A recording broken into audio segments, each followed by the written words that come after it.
Today, guys and girls, we're going to go ahead and make waterfowl flyers.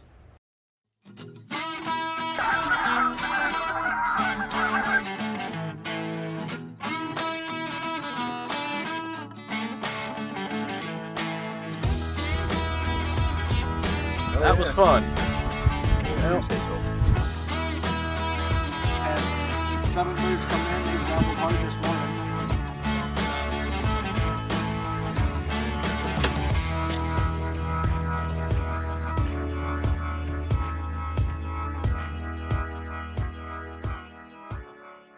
Hey guys, welcome back to Outdoors with the Common Man. So in order to make the flyers that we're going to show you today, you're going to need these items. And it's a pretty extensive list, but it's once you get everything together, it's actually quite cheaper than actually purchasing them. And you get to modify them any way you want. So we're going to start out easy and simple. You need some scrap cardboard or scrap cloth or paper or even a piece of wood that you don't mind getting paint and like adhesive glue on. I go ahead and with a box of gloves. You're gonna need some, I don't know, number 6 deck screws. Obviously a drill. You can use a hand driver as well. Some black paint. This guy was $5 at Lowe's, and it's a little tester, and it's indoor, outdoor, nice flat. It says it's satin. But once you paint it on the fabric that I'm going to tell you to get, works fine. You're going to need some small clips. You can get those at almost any place for dirt cheap.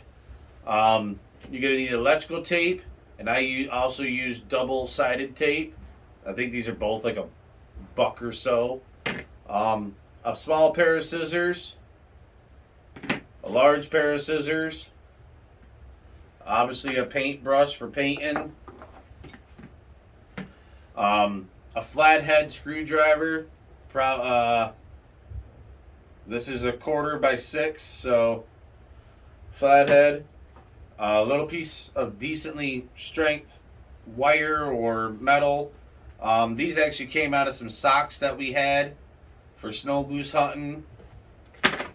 A drawing utensil, whether it be a pencil or a marker, an ultrafine Sharpie works great. I might actually have to go get one of those, but that won't be too bad. And this is actually a balloon stick.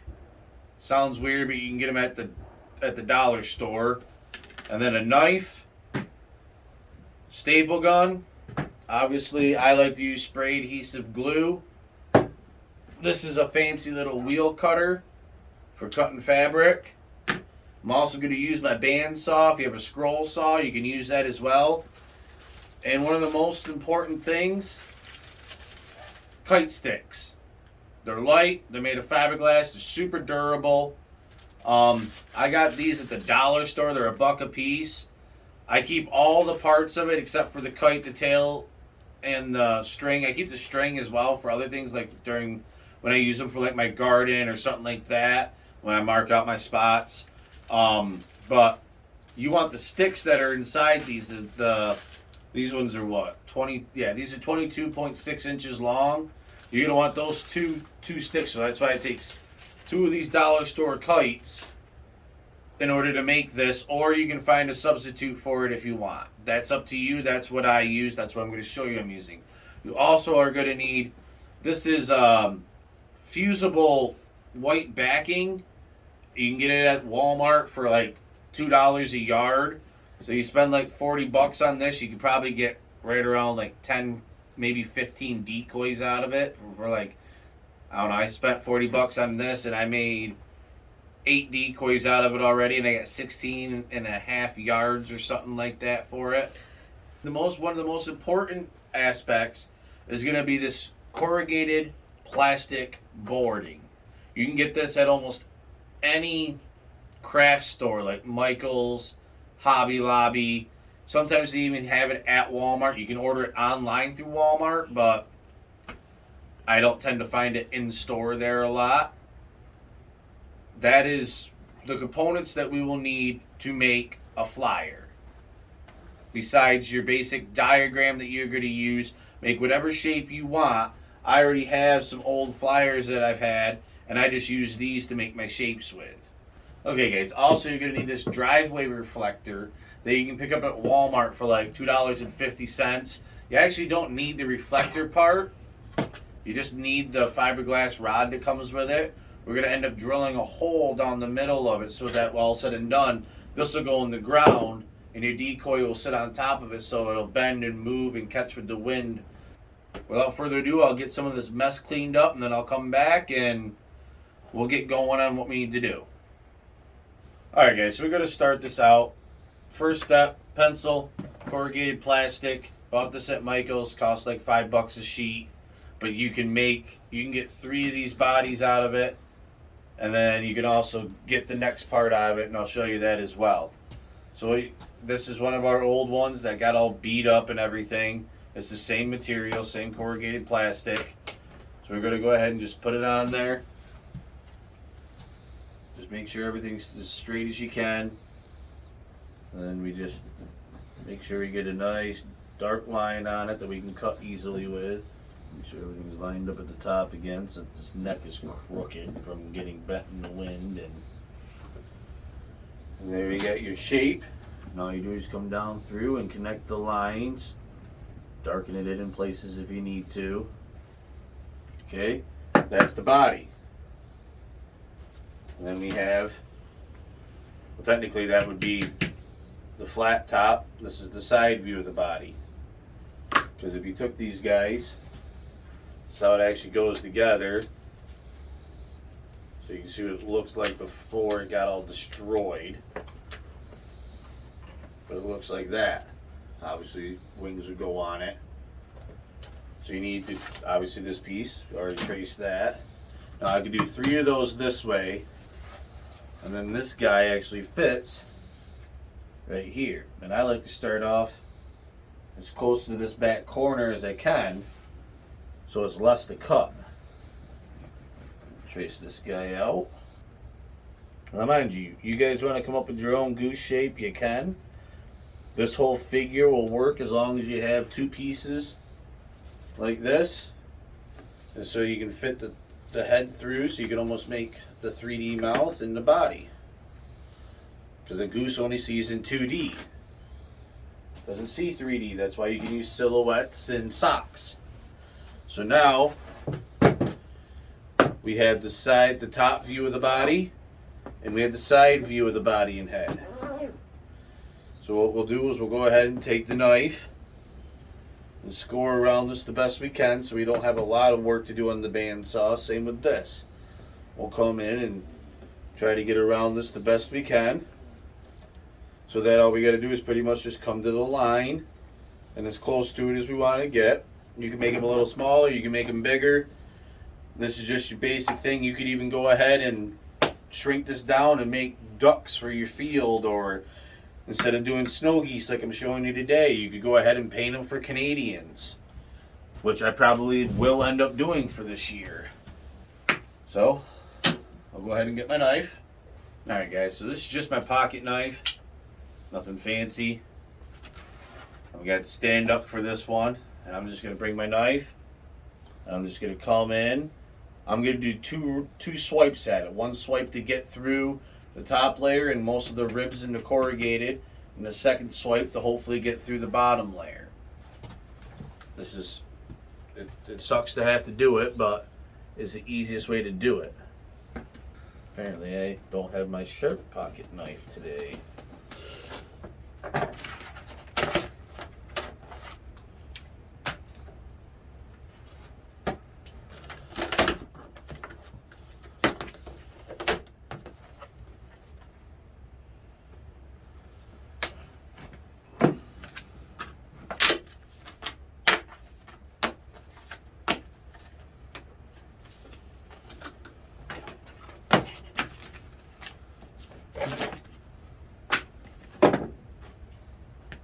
We got them all cut out. So now we're going to go ahead and cut the fabric for them and glue it onto them. This piece here needs this side and the opposite side for fabric. So you need to, we'll show you how you flip-flop them to get those. And then this piece here You only need the one piece because it's only showing the top of it. And if they get underneath this thing to see the bottom of it, and you didn't shoot them, that's on you. All right. So we've got that special backing fabric I told you to get. It's pretty waterproof, guys. It's decently strong, especially when you glue it on or double it up. Obviously, it's not like as good as Tyvek, but it's only about maybe a second of the price of Tyvek.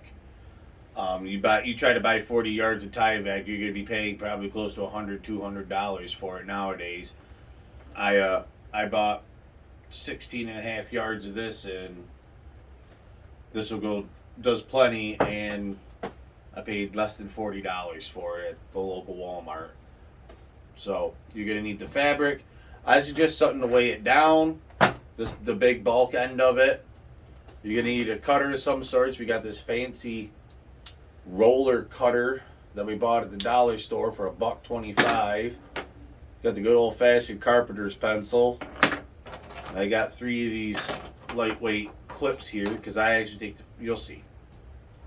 So without further ado, I'm going to go ahead and get this set up. Take the weight out of my way, and the cutter and the pencil for now. Bring it down here. I roll it over the edge. One thing I will say about this fabric, since it's got a fusible backing on it, one side will be shiny and one side will be dull.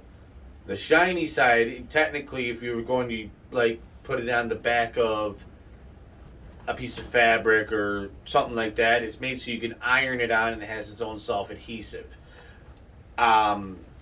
It doesn't stick too well to itself.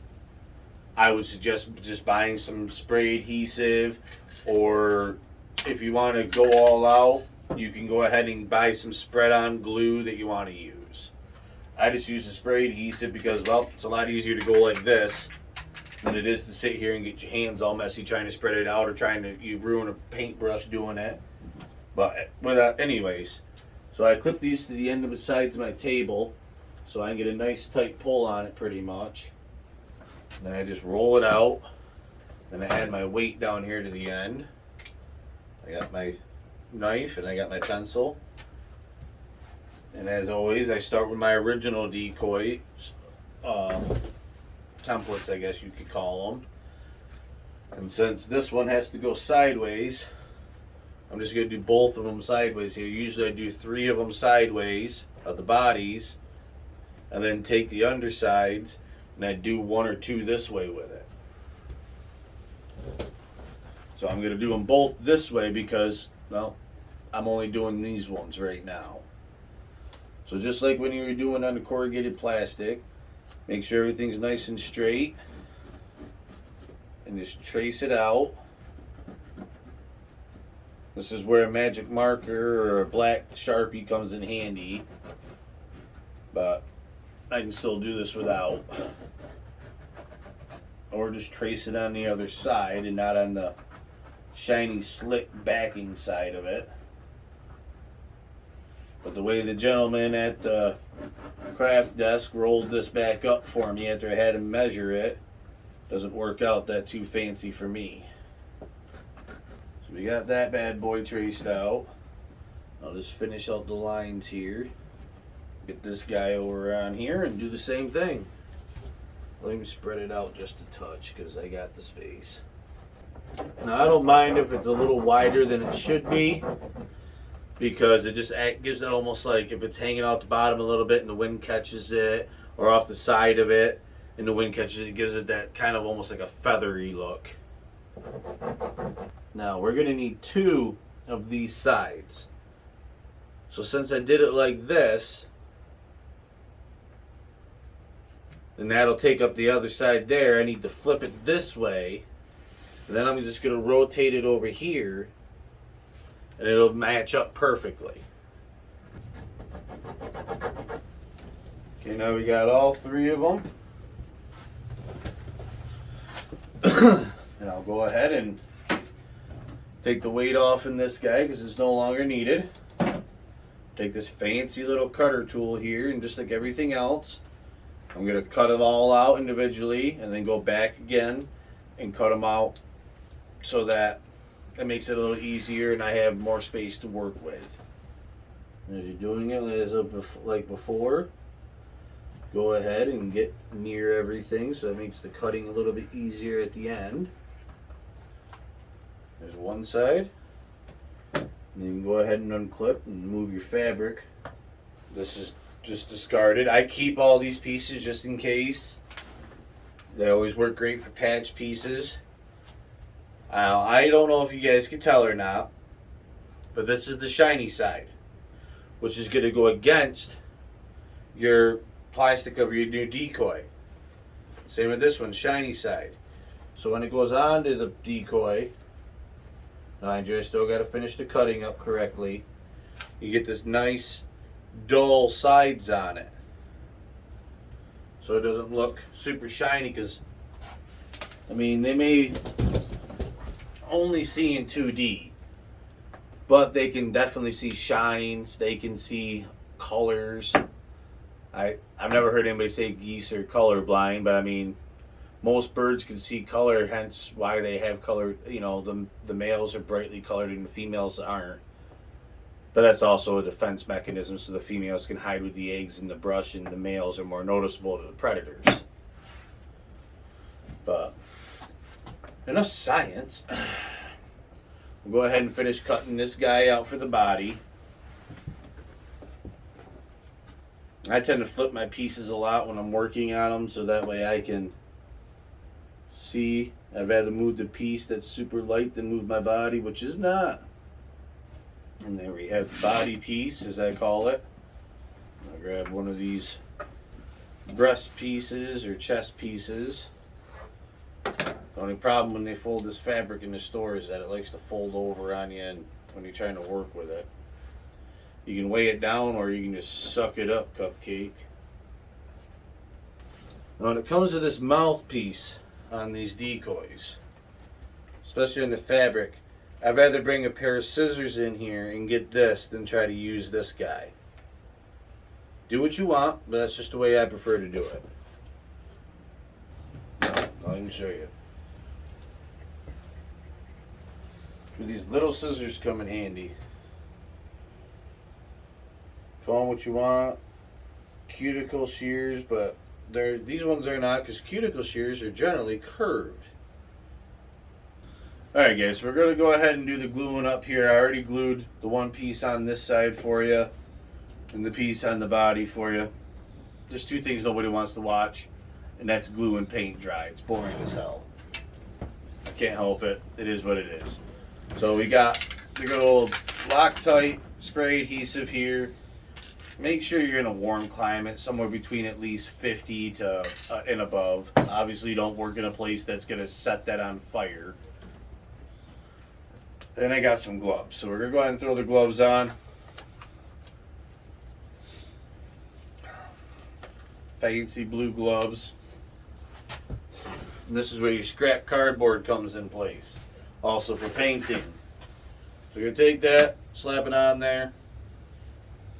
So that's the side we want up. Shiny side on this side. So we're going to lay them both out.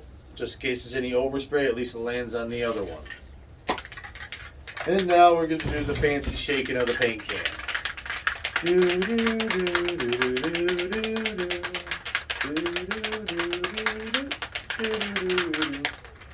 So now you're just going to spray the hell out of it. Get it all nice and wet. They are waterfowl. Same on this side. Spray both surfaces so you get a better bond. These are going out and they're going to be in the wind, meaning to move and catch wind, so you don't want them coming apart. And then to the best of your ability, match. I always start with the back.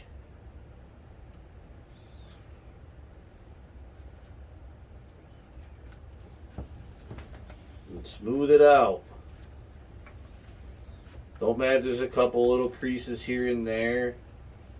All it's going to do is add to the look of shadows of almost having feathers and stuff like that. But once again, if a goose gets close enough, to see any little imperfections on here and get freaked out about it, you weren't doing your job as a hunter to take your game or prey. So now that's all on there. It's going to take about 2 minutes to dry, 2 minutes to 10 minutes. Do the fancy glove take off, throw it in the garbage, cap back on your glue, glue to the side. Next thing will be to cut the notch out of this, so then you can put your decoy together technically.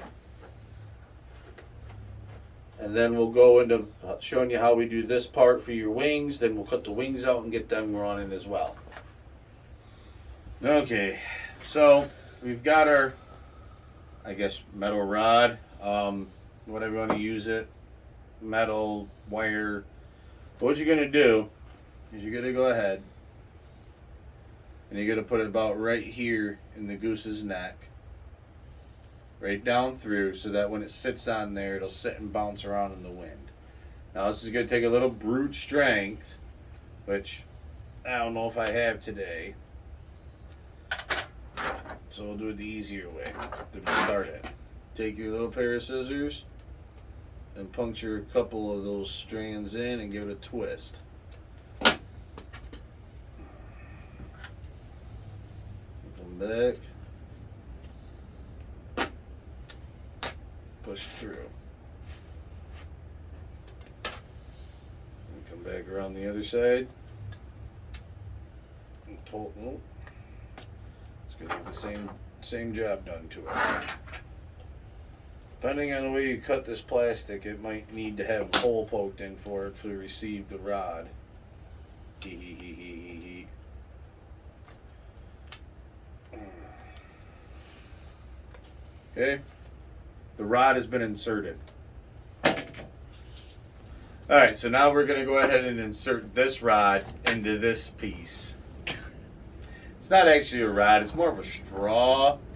It's actually, like I said before, you can go to the dollar store and you can pick this kit up here with a bunch of these guys and a bunch of these guys in it. And they're made to actually go in the bottom of helium-filled balloons. So you're going to find right about where you think that the wing shoulders would be or whatever. And you're going to take your little pair of scissors and come in and take a couple of cuts. And you got, remember where that is. And you take your big flathead screwdriver, like I said. And you're going to find that, and you're just going to keep pushing and wiggling it through until it pops out the other side. I mean, if you want to take one of your tools and sharpen it to put it through there, that's your choice. Once you got it through, give it a nice twist.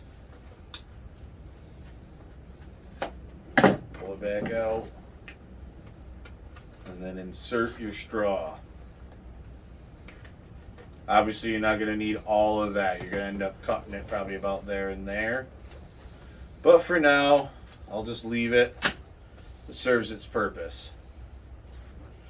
So the next step to do is you can take measurements, you can guesstimate. I already have this one, but you're going to want to cut this section out so that this piece can fit into this piece. So once again, you just grab your marker, your pencil, or whatever you got to mark it with, and just pretty much make that square, or I don't know, this almost looks like an elongated teardrop. And then you got that marked. And you grab your knife. Get this in a position that you feel comfortable with using. And even though it's an elongated teardrop, I'll come straight down here, and then I'll come straight down here again and make the two other cuts so that I can pull that whole piece out. And cut right through the fabric and everything. If I wasn't using my crappy knife today, it would work even better. Okay. Be able to see I don't know if you gentlemen and ladies can see this, but on the back side you can see the little box that I'd cut out. So then I come back this side and just score those same marks.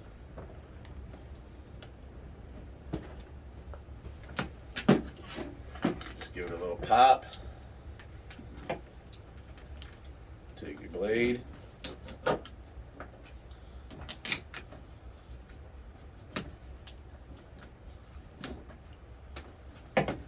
And I tend to always end up having this little piece still stuck there. Once again, that's where the little scissors come in handy.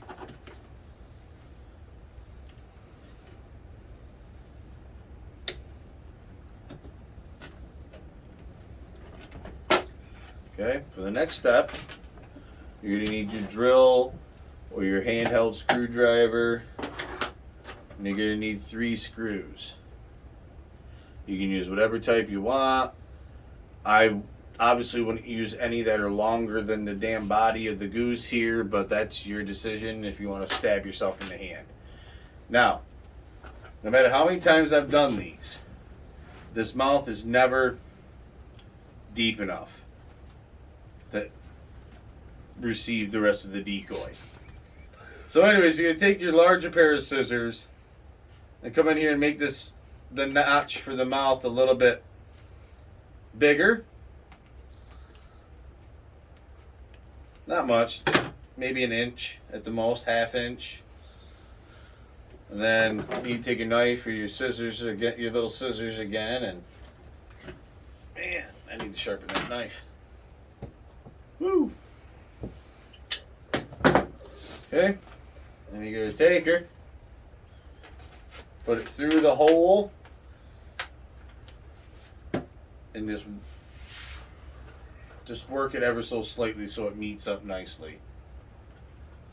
I always start with my first screw back here so it holds everything in place. So you got to find the middle back here just by eye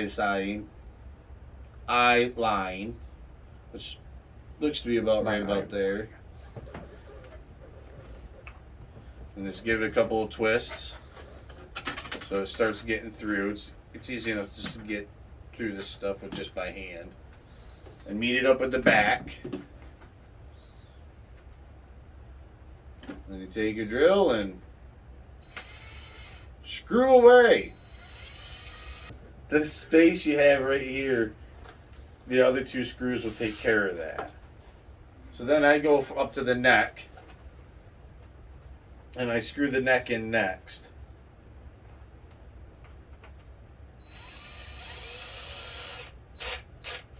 And then, last but not least, put the last screw in the middle. And if you can't tell it's starting to look like a snow goose yet, well then I suggest you go see your optometrist and get your glasses checked. You could put another one in there if you wanted to really hunker that little bump down. But your wings are going to be right here anyways, so. And that'll be the next step, is I'll get the wings cut out and we'll get them glued up with the straws and the rods and everything like that, and then we'll get them attached and painted up and everything, and you'll see what a finished decoy looks like. Alright, so we're going ahead and as you can see, I've laid out the fabric again, and I've gone ahead and took the wings that I had already from our old decoy there. You can make whatever shape up you want. Just try to make it so that the wings are about 3/4, each wing is about 3/4 the length of the body, if I'm not mistaken. We'll double check just for you guys. So from the chest to the tail, or the bend in the neck to the tail of the bird, you're gonna need about another 2 inches. So about 3/4 of the length of the bird, if the bird's neck was straight out. Okay, for each wing, and then the body obviously has to be about the same size as your body that you have here, so that when you go to staple it on or glue it on or however you're doing it, that it fits and looks right. I actually had to step inside and grab my black permanent marker for this, because I know that I wouldn't have been able to see the pencil, because what I'm going to do is draw this shape out nice and dark and thick on this piece, and then I'm going to cut the rest of the excess fabric off, and I'm going to fold it in half, so that way I only got to do the cut once instead of trying to then flip it and get the same exact shape again. It's a little backwards from what I've done with the body of the Goose, but it's the way it works out the best. Now I tend to start right here in the V, where you're going to cut it when you're all done anyways, so that the wings can flap in the wind. And like I said, go a little big, so that you're not overshooting the body of the goose or whatever. Make the lines nice and dark and thick, so that way when you fold it over you can see through it with limited pressure. And then just continue to put pressure down as you're moving along the outskirts of the wings and the bottom of it. I'm going to have to stand up for the rest of it. And make sure you weigh it down. It stops the piece from moving. And this gives you that little extra added security when you're trying to trace it out. I find the hardest part is to make the tips of the wings match up real nice and neat. Now the gentleman we got these decoys off from, because we're common man outdoors with the common man, so you know us. If we can get a deal, we will. These are some of his old decoys. They're not of my original design or nothing. And he liked to use Tyvek and medical tape, which is perfectly fine. Nothing against that. It worked for years for the gentleman. But he's moved on to, he's an actual snow goose guide, so he's moved on to full bodies, socks, and actually remote controlled flappers. So he's out of my league at the moment for money wise. But that's what he does. When he guides every year, he takes a portion of his proceeds that he gets and he goes ahead and revamps his decoys and everything like that. We don't have that ability yet. So, this is how we do it. I spend my days off trying to figure out the cheapest and easiest way for us to go about getting the most decoys that we can get. Because when it comes to snow geese, as everybody knows, results come with numbers. The more decoys you can have out in the field, the more likely it is that the birds will come to your spread. Safety in numbers. And snow geese are the hardest waterfowl to hunt.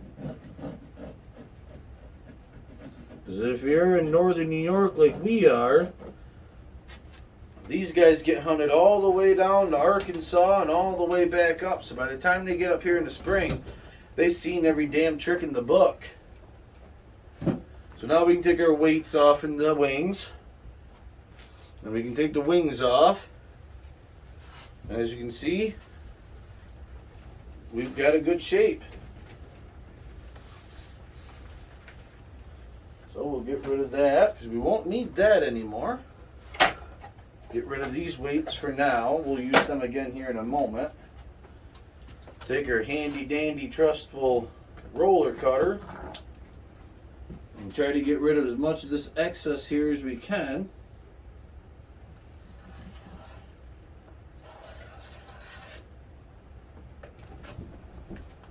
Now for the tricky part, ladies and gentlemen. We are going to take this and fold it in half this way so that this edge and this edge meet up. Then we will weigh it back down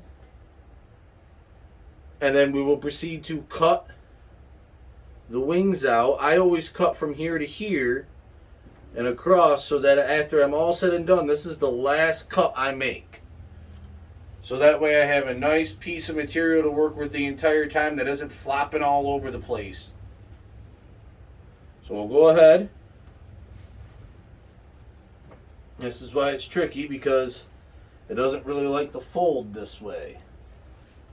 Because it comes from the store folded the exact opposite way.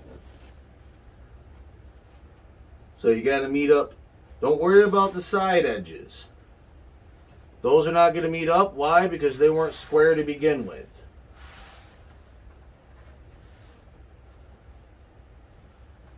Okay, so you're going to want to meet the top edge up. That's when I pull out these little clamps again and clamp them in spots. That's not going to deter me at all. Now, you can do this one of two ways.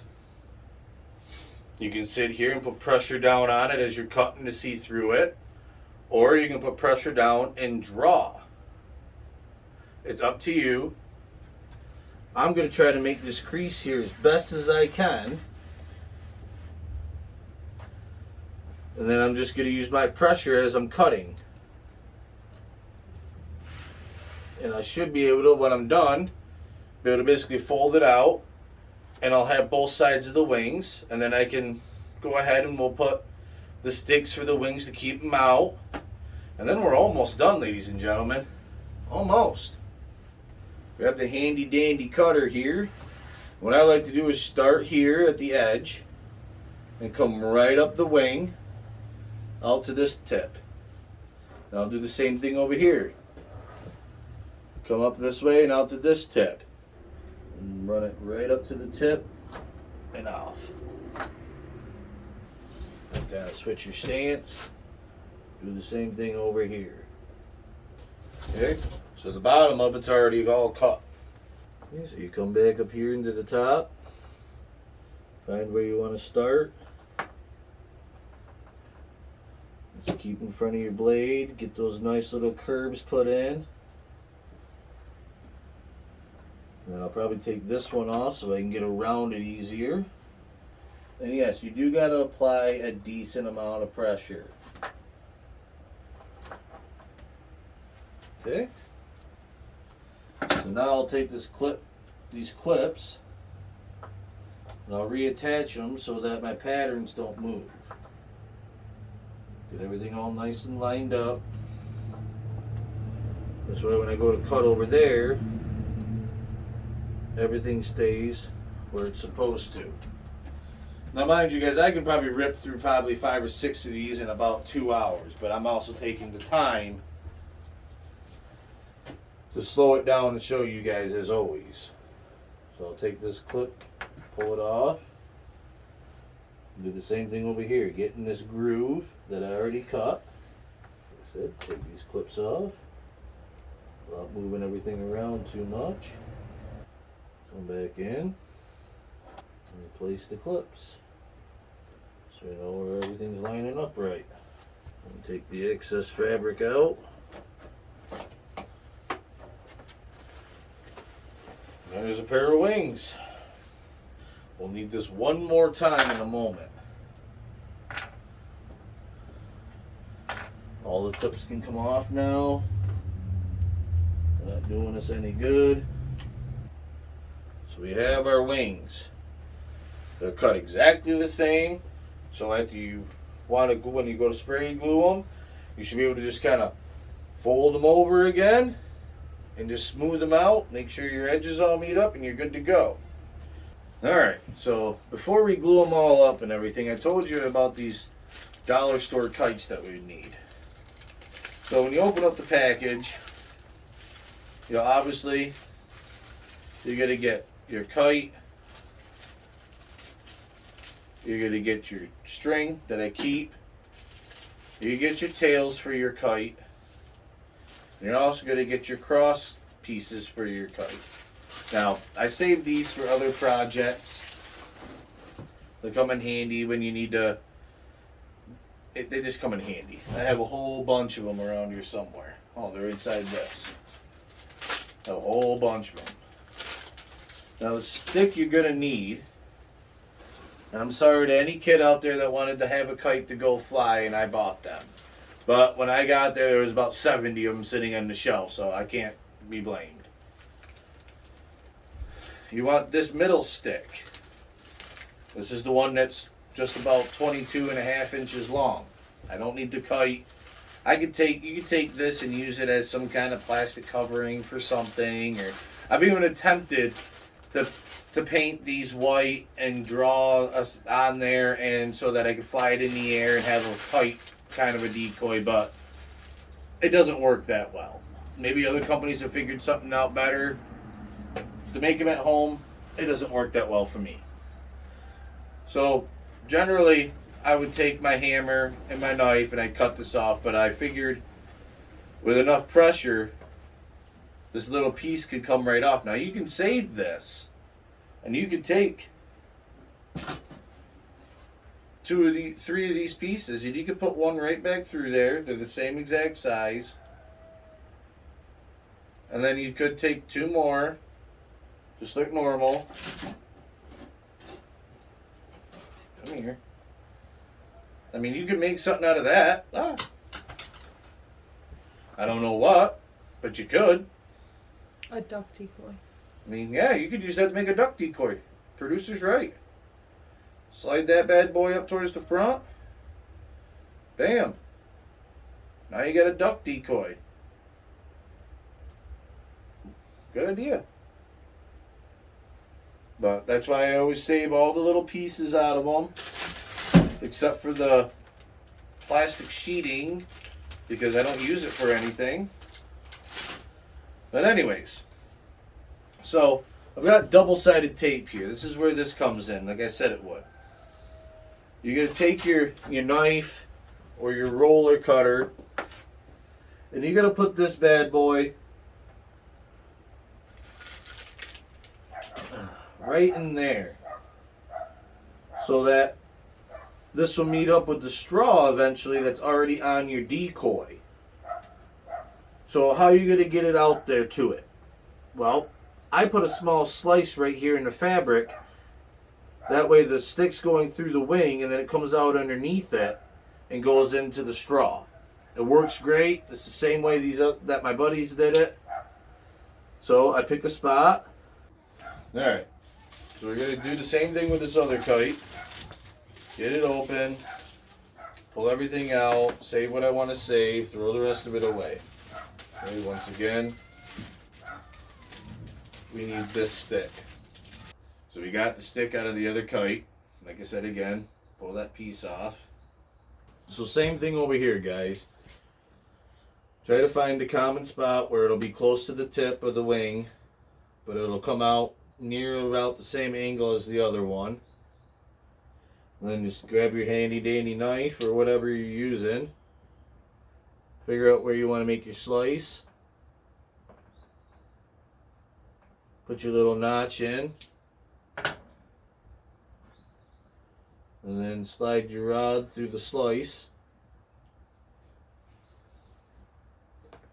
Okay. This is where the double-sided tape comes in.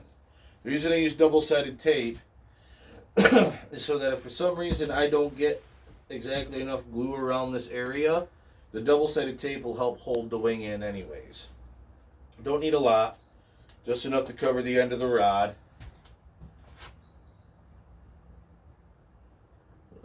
Just put it on, give it a good press on there.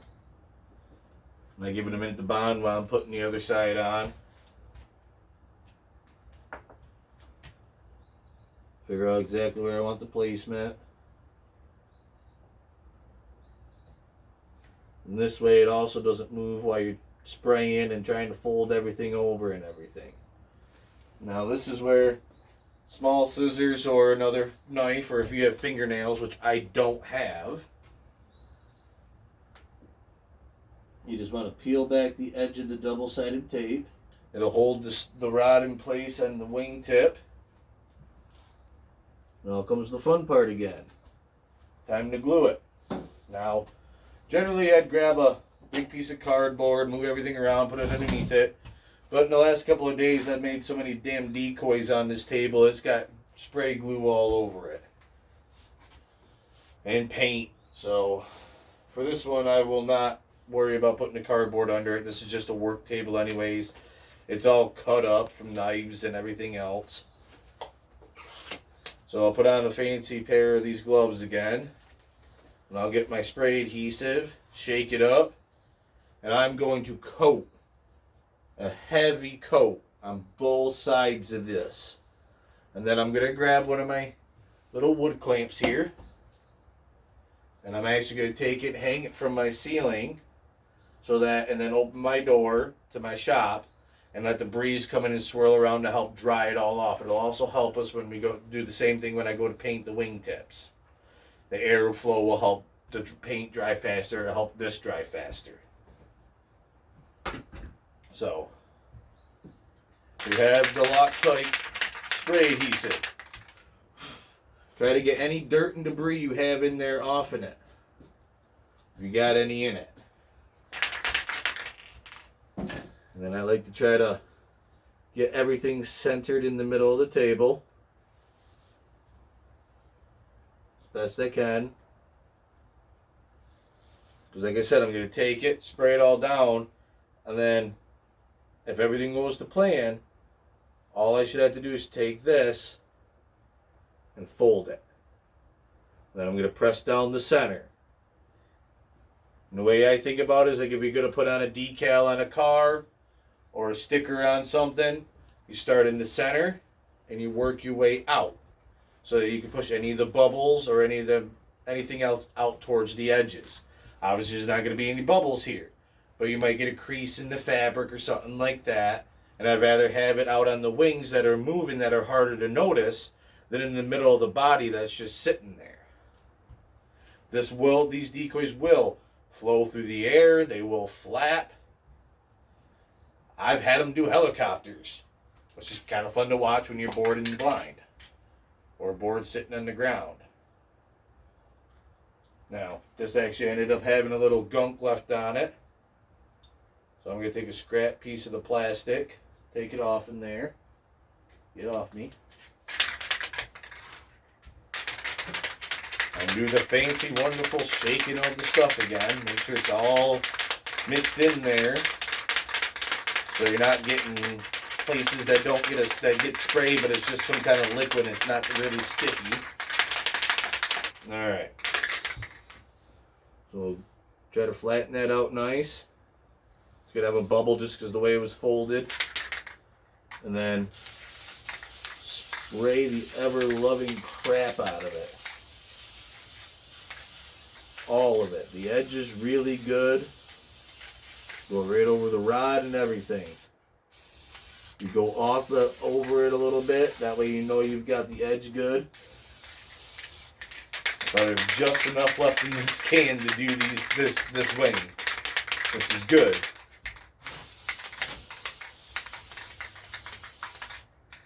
Safety warning, you probably should be wearing a respirator. Have a window open. Do this in an open area. But as any good redneck knows, yeah, right. You got a garage, you're doing it in the garage. You got a shop, you're going to do it in your shop. So trying to set up in the middle of the lawn and have every Tom, Dick, and Harry come running at you and asking you, what you doing? You always want to give it a couple of seconds to set in, get tacky. And now comes the fun part. This is the hardest part of the entire process, in my opinion. Because you got to take this, bring it over here, and try to lay it down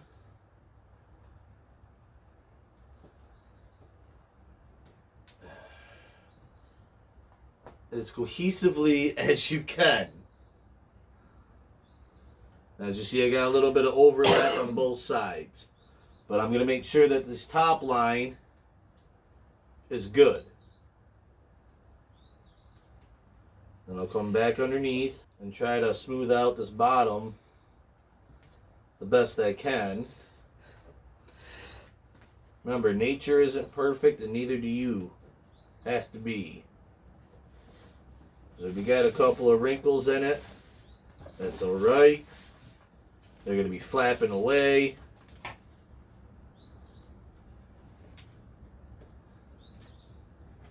Like I said, try to get that top line as best as you can. And now it's ready to be hung up. So I like to do a little X pattern. That way my wings don't touch. I take it up here. And now we will disappear for a while this dries. And then we'll come back and we'll paint the black on the wings. Then we'll disappear again. Then we'll come back and get it all fully assembled, drill a hole in the spike, and we'll be done with it. So, see you in a little bit. Alright, so we're going to go ahead and paint the black tips on the wings, and then I'm going to go ahead and do my best to drill this out. So we'll get this down.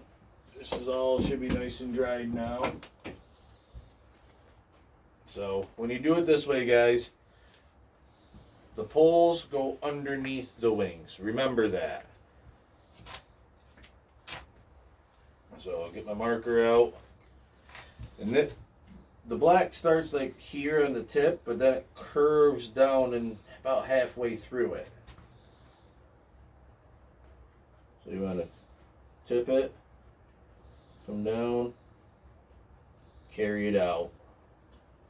If you don't know how or how much you want to do, look up a picture of a snow goose if you don't have one mounted in your house or know what one looks like. Do the same thing on the other side so it's already drawn for you. You ain't got to worry about it.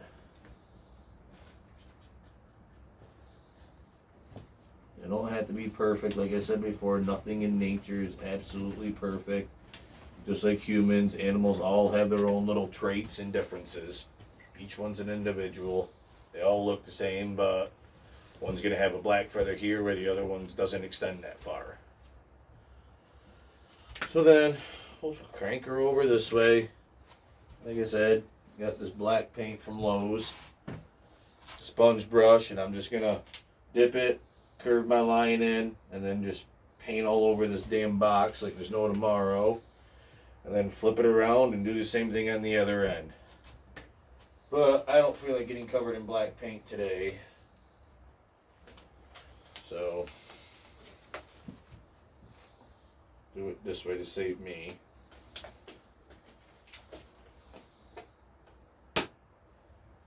Best part of rubber gloves. So, you dip it in there good. And I come over and I sponge it out like that. Come around and paint my line in. And just freaking go to town.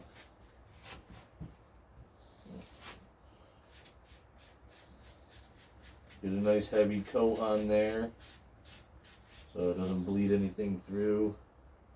And this fabric will soak up a decent amount of paint.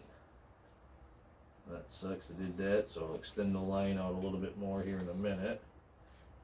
It dripped on me.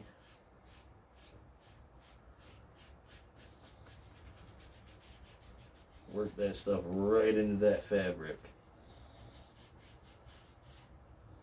So just extend that line like that. And the best way to check to see if you got good coverage is take it, pick it up and hold it to the light. I can't really see through it. Good enough. Then on to the other side. Try not to paint it in the same spot where you were so you don't get it on the underside.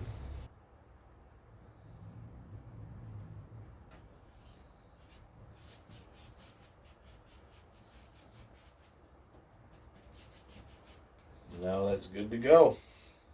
And just like we did before, hang it up so it can dry.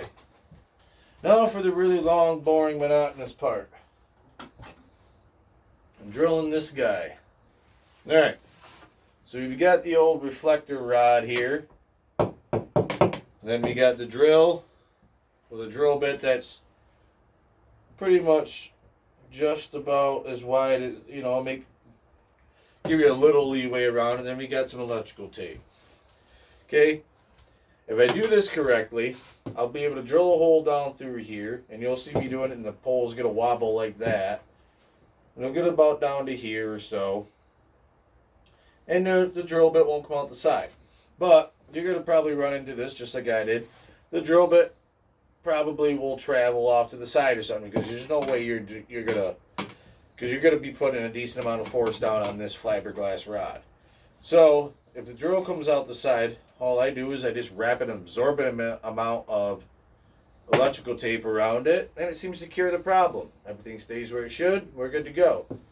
And then I will take this other end on my little bench grinder here, and I will sharpen it to a point so that we can stab it in the ground.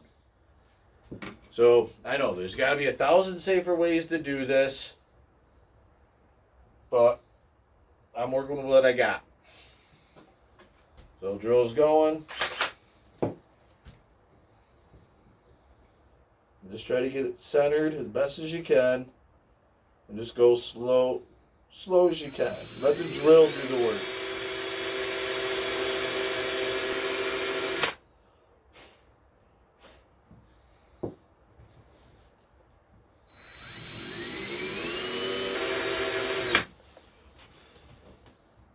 Every so often, take the drill out, tap it. This part takes the longest, I'm telling you right now, because you're trying to go ultra careful without freaking drilling it some weird way and stabbing yourself in the hand.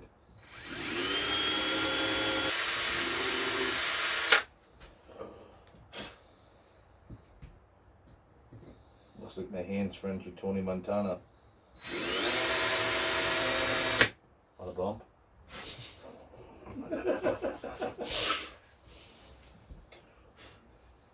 See, the drill bit's gonna come out right there. I can tell you that already. Yeah. Nothing I can do about it. You got a better way of doing that? Let me know. I don't. It's the easiest and fastest way you can do it. If you tell me to use a drill press, I have one. Good luck getting that stick to stand still. So, I'll take this electrical tape. I'm just going to wrap the ever-loving crap out of it. It's as simple as that. Go beyond the little puncture there, and that should do it. And I'll turn on my bench grinder and put a point on it. Alright, so we're just going to put a tip on the end of this. You could use a pencil sharpener probably, but I like to have a longer point. Okay. There we go. Easy peasy. Lemon squeezy. Alright, I can show you guys before the wings get put on it what it'll look like. Like it'll be in the ground out in the field. So I'll take you outside real quick and I'll put this guy together. I mean, I can do it right here. Just gonna sit in there like that, and then just bobs around. It'll move. If the wind blows it, it can move side to side, all around. Do it all. It's got a lot of movement to it, so when it's in the field and up in the air, this guy will move all over, moving on up, moving on up. And it'll, if the wind gets going, it will, since it's a small fiberglass pole, it will bend it down and pick it up. So it almost looks like when the snow geese are hopping over each other to get to the better feed. But when it's just in the air like this, it's just moving like this with its wings flapping, looks like they're coming down to land or they're taking off to hop in front of each other again, like I said. So now it's time for the fun part. Cue the Jeopardy theme, because we got to wait for the paint to dry. We'll see you when that's done. Alright guys, so we're getting down to the final parts of this now. This is all dried up. So now what we need to do is lay it on here where it should be. Never had to do it at this angle yet. Okay. And then we need to figure out where we need to cut the straw at. So it actually needs to scoot that way a little bit. So figure cut the straw here, cut the straw here, and then we'll cut the rods, and then we'll go from there, and I'll show you how to finish it off. Cut it about here. About here. Dang. Any closer, those guys would have been exact. Done this once or twice, huh? Alright, so now we need to figure out where we need to cut these guys at. Get my butt back here. So what you have to do is lay your back on here. And you want at least right around an inch inside this tube. So we'll go there for this side. And you can cut these little things with just your hand, with your hand scissors here. And the easiest way to do that is just to take it, slide it in, get it positioned on the back where you want it, and then measure from here so that you get what you want. So we're going to go right about there, because then we can move it anywhere we want to, but I'm going to be stapling it so it ain't going to be going nowhere. So cut it and bring it over, put it on in, okay, right where we want it. Now,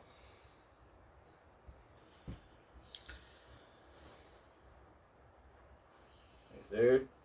Now I don't know if you all know how staples work, but if you don't have something behind it when you go to staple it, it doesn't curl over to hold. So I got the little split and maul thing here. And then just line it up with the body, staple it.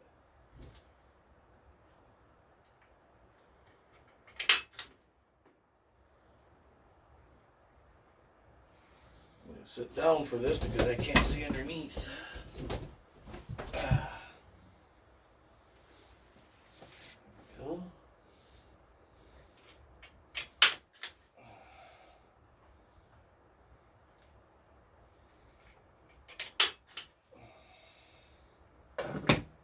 Around the other side here, do the same thing.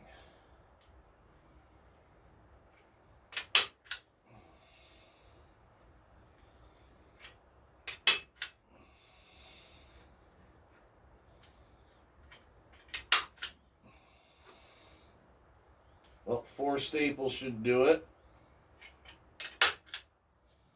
And then you want to put probably one across the back here, which is going to be difficult. So just get it done and over with. It actually worked out pretty well. And you can, yeah, it's fine. And one across the top, which will probably go right into that damn. There we go. And that, my friends, is almost done. Now we got, like I said, the very last thing to do is cut the V's out.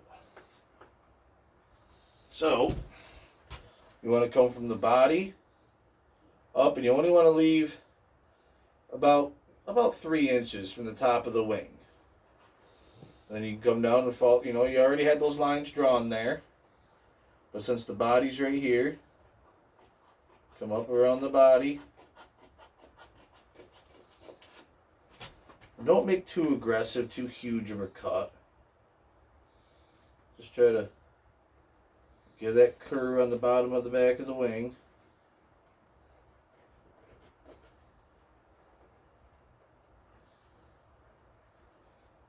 Try to get it in there without cutting anymore. There's that. Same thing on this side.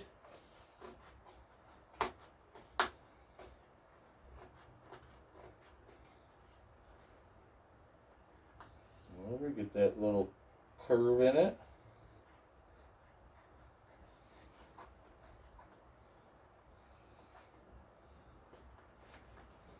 And there we go. That's technically a done decoy. Now, if you wanted to add more, you could go ahead and get some orange paint and paint here and, you know, on the flap spot here so that it looks like it has the orange bill. But not all of them are orange. Some of them have gray bills. Some of them have almost like a bluish bill. Some have almost a rose pink. So now, we'll take her outside, set her in her post, and we'll let you guys take a look at the finished product. Alright, so now we'll go and we'll take it over to the spread and we'll see how she looks out there.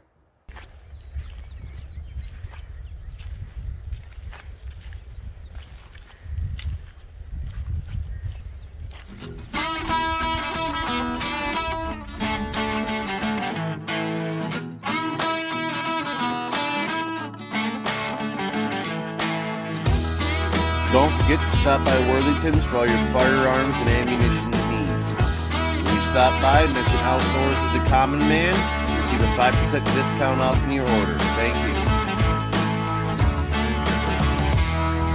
Here at Outdoors with the Common Man, we not only hunt, we make all of our own gear as well. All the way from duck calls, deer calls, turkey calls, goose calls. We also make our nice lanyards here. We make hats, and if you follow the link below, you'll find many other things.